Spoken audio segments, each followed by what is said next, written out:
Bonjour.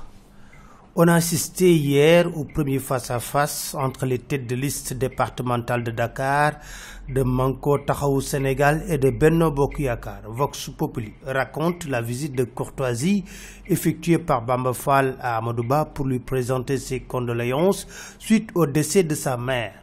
Nos confrères parlent de civilité avant les accrochages. Pour Bamba Fall, c'est juste pour faire comprendre aux politiciens qu'il peut avoir certes de l'adversité, mais ils ne sont pas des ennemis. En tout cas, dans Manko Taxawu Sénégal, on prépare la campagne. L'AS met à une la Dream Team de Khalifa Sall, Idrissa Seck, Moussa Tine, Thierno Bocoum, Cheikh Bamba Dièye, Serigne Mansour Sy Djamil. Voilà l'équipe de campagne. Vox Populi de nous dire, le parti socialiste bat le rappel des troupes en secrétariat exécutif. Ils ont dénoncé la défiance de Khalifa Sall et compagnie.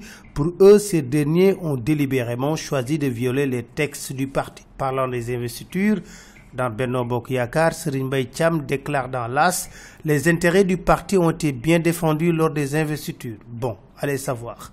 23 juin 2011, 23 juin 2017, 6 ans après la manifestation des Sénégalais devant l'Assemblée nationale, l'AS est d'avis que c'est une révolte populaire au goût d'inachevé. Les Sénégalais continuent de formuler les mêmes critiques. Et l'heure est à la campagne de charme et de débauchage pour les législatives.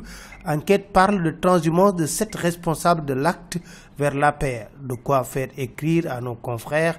Macky débauche chez Abdoul Mbaye. Macky était également à Saint-Louis pour soutenir les pêcheurs de Guet Ndar. Vox Populi nous parle d'une vague de 2,2 milliards de francs CFA qui a déferlé à Guet Ndar pour appuyer les pêcheurs rapatriés de Mauritanie. Il fera certainement un tour à Tambacounda qui a connu, écrit l'Observateur, un début d'hivernage meurtrier. Plus de dégâts à Tamba, écrit l'Observateur.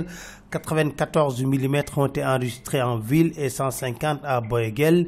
Un élève de 10 ans a été tué, des maisons englouties. Restons avec l'Observateur qui ouvre ses colonnes à Kabirou Mbodj qui martèle ses vérités.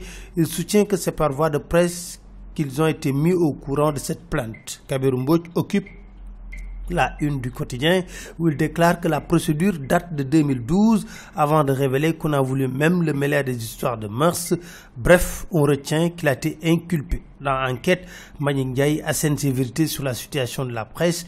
Pour lui, il faut se féliciter que le code de la presse soit adopté après 17 ans de tentatives d'élaboration. Il ajoute également que c'est aux journalistes de se battre pour donner plus de crédibilité à leur corporation. C'était tout, merci. Très bonne lecture à tous.